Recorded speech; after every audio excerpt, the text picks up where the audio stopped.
കലക്കിയടാ മോനെ, നീയാണ് ആണാപ്പുറന്ന് ആൺപിള്ള സിംഗം. സമ്മതിച്ചിരിക്കുന്നു. പകരം ചോദിക്കണമെങ്കിൽ അതിങ്ങനെ തന്നെ വേണം. ഇതിൽ നിർത്തരുത്. വൈകാതെ ഇന്ദിരാ സ്റ്റോറിന്റെ 2-3 ശാഖകൾ നീ ഇവിടെ തുടങ്ങണം. ഗോമതി സ്റ്റോറിന്റെ ആപ്പീസ് പൂട്ടിക്കണം.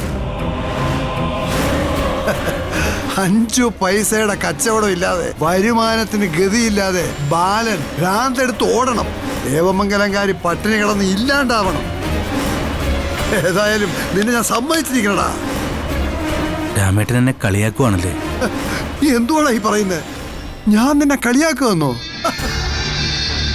അതിന് നീ ആരാ, ഞാനാരാ? നീ വലിയ കട മുതലാളി. ഞാനൊരു കടയിലെ ഉള്ളിയും മുളവും പൊതിഞ്ഞു കെട്ടാൻ നിൽക്കുന്നവൻ. സത്യം പറഞ്ഞ നിന്റെ അടുത്ത് നിൽക്കാനുള്ള യോഗ്യത പോലും എനിക്കില്ല. നിന്നെ പേരെടുത്ത് പോലും വിളിക്കാൻ പാടില്ല.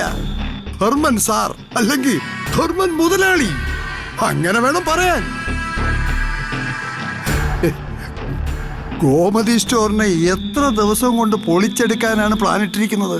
2 മാസമോ അതോ 3 മാസമോ? രാമേട്ടാ, എന്നിങ്ങനെ അവഹേളിക്കരുത്. നീ ആരാണെന്നടാ വിചാരിച്ചേ?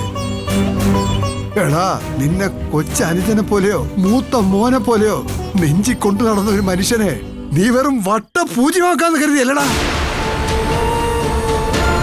കാട്ടുമൃഗങ്ങൾ പോലും ചോറ് കൊടുക്കുന്നവനെ കൊല്ലില്ല. നിന്നെ പോലുള്ള ഇരുകാലി മൃഗങ്ങൾക്കില്ലാത്ത ഗുണം അതിനൊക്കെ ഉണ്ടടാ. നന്ദി. ബാലൻ അറിയാതെ ഒരു തെറ്റ് ചെയ്തത് നീ ഒരു അവസരമാക്കിയല്ലടാ. എങ്ങനെയെങ്കിലും ഒരു കട തുടങ്ങാൻ പ്ലാനിട്ട് നടന്നപ്പോഴാ നിനക്കൊരു കാരണം വീണ് കിട്ടിയത്. ഓങ്ങാനിരുന്ന നായയുടെ തലയിൽ തേങ്ങ വീണെന്ന് പറയും പോലെ ബാലനെയും ഗോമതി സ്റ്റോറിനെയും അങ്ങ് സംഹരിച്ചു കളയാമെന്ന് കരുതിയോടാ നീ. അതിനെ നീ 100 ജന്മം ജനിക്കണം. ആരൊക്കെ ബാലനെ വിട്ടുപോയാലും ഞാനുണ്ടാവൂടാ അവന്റെ കൂടെ. ഞാൻ വീണിട്ടേ അവനെ തൊടാൻ പറ്റൂ. ഈ ചെയ്തു കൂട്ടിയ പാവത്തിന് നിനക്ക് എങ്ങനെയാടാ മോശം കിട്ടാൻ പോകുന്നത്?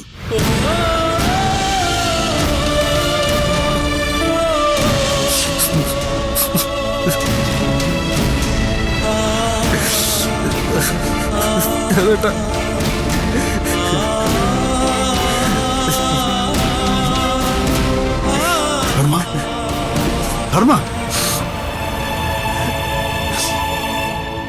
ഒന്നും ഞാൻ അറിഞ്ഞിട്ടല്ല രാമേട്ട. രാമേട്ട,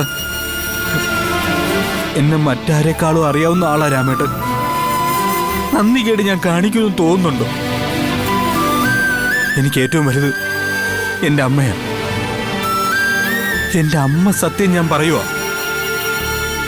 ഇന്ന് ഉദ്ഘാടനം ചെയ്യാൻ വന്നപ്പോഴാണ് ഞാൻ അറിയുന്നത് ആ കടയാ എനിക്ക് വേണ്ടി എടുത്തേന്ന്.